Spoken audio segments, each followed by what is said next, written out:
Hey everyone, it's Obsolete Zero, and I have for you a pretty intense, exciting gameplay for Modern Warfare 2 that ends in a bang. You probably get the hint at this point in Modern Warfare 2 history. So I won't give it away, but it's pretty explainable as to how the game actually ends, and it's pretty cool because yeah, I'm basically just spoiling it, so I'll shut up now. Anyway, I just wanted to talk about Black Ops and a lot of different other things surrounding the game and my life and whatnot. But first, I'll just go ahead and say that I use the RPD, do pretty well here, and I think it's a good treat for you guys.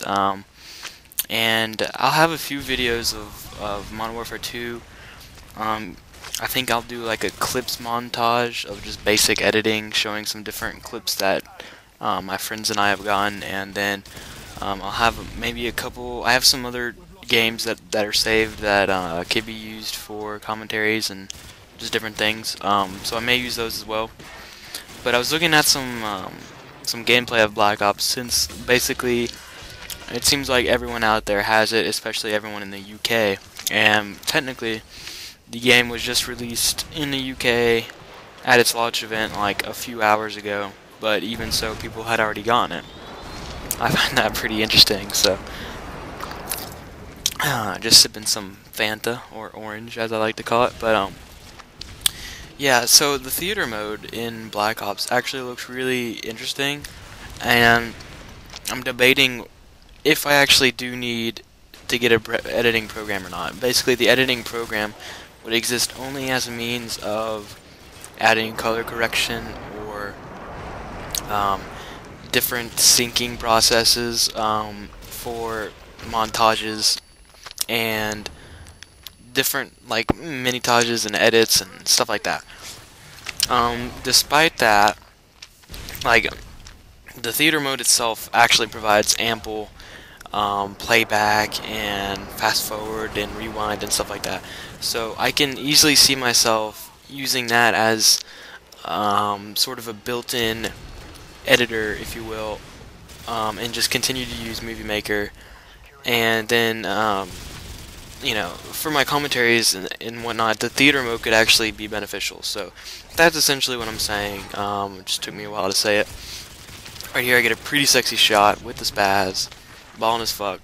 But yeah. So I do think that my commentaries will be better because there won't be as much clutter and filler shit in the middle that isn't really worthwhile watching.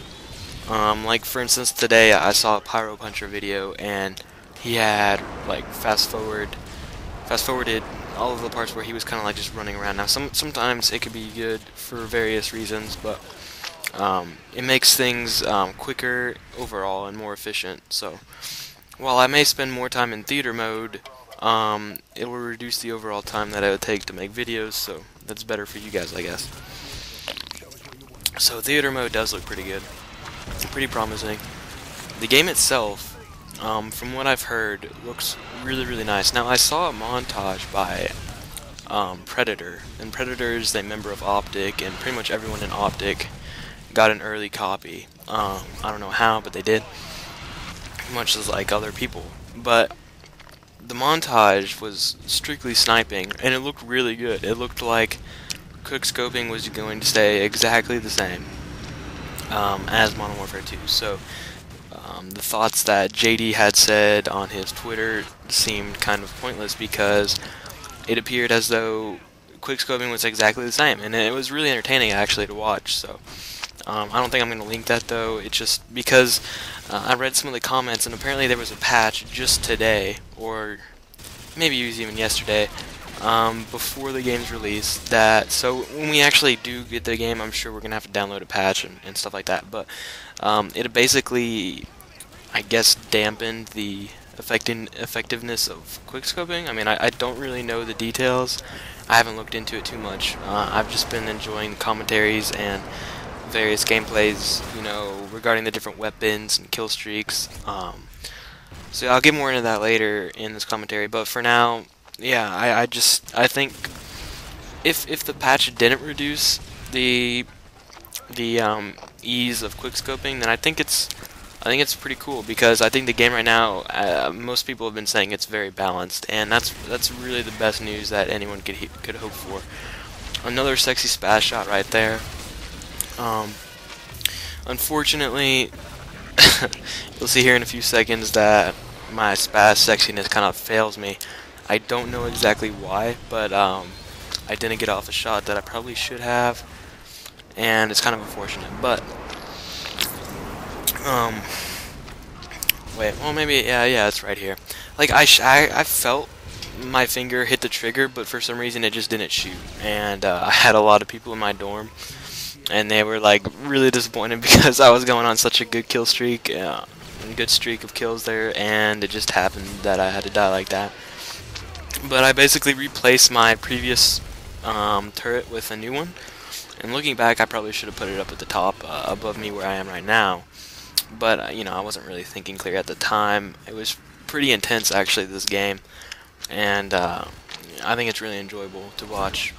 Black Ops, though, looks like it's going to take quite a bit of skill, which another reason why I'm really excited for it, because while the AK-74U does look pretty potent, all of the weapons seem balanced, and it's really cool because long range, there's no absence of recoil in this game. So to kill someone from a long ways away takes quite a bit of skill. You have to have a good finger to burst and predict where people are going to move, so that you're not wasting your bullets. And I think a lot of the weapons can supposedly single fire pretty well, which is a really positive thing to note. And apparently, I think I may have missed a lot of people in that Predator missile right there. I'm not really sure, but it seemed like I didn't really see where all the people were. But anyway, the actual kill streaks themselves look like, so far, that it's really nice because the kill streaks don't stack. And of course, you know, if you've probably been following along with Black Ops, then you'll already know this by now, but I'll go ahead and I'm trying to get down my Predator missile that fell on the roof from my care package or whatever, and it just doesn't work. I don't know why I'm doing this, and then it disappears. But anyway, the kill streaks don't stack up on each other, so like with that regard, like say I got a Predator missile in this game, for instance, like in Modern Warfare 2, if I got my 5 kill streak, which is a Predator missile, and I called it in, and say I got two kills, then it would go towards my next one, which is a Harrier strike, which is I've done several times in this game already. In Black Ops, that won't happen. It'll just add 2 kills to your score, but it won't apply to the next kill streak. So you actually have to get them using your weapons or grenades and claymores, stuff like that. You can't get them off kill streaks. I think that's a really good implementation by Treyarch, and I think it probably should have been patched in Modern Warfare 2, to be honest. But Infinity Ward just didn't really listen to their customers, so for some reason I switched to my other RPD here. I think it's because I unlocked the holographic, and I was trying to get ACOG stuff going on. And this is where I start to play a little bit worse, so the gameplay kind of lacks here, but I still do alright. And in the end, this game actually ends really nicely, so I don't really care too much anyway. Plus, Black Ops is pretty much out right now. I'm making this commentary at 9:45 Eastern, so on Monday night. So in a couple hours, the midnight release will have happened, and this commentary right here will pretty much be obsolete. Ironic with my name being Obsolete Zio. Anyway, yeah, so I find that from what I've been hearing and reading so far, that this game is going to be very, very promising, and there's supposedly some kind of care package glitch or something like that, but it hasn't been too prominent in the game.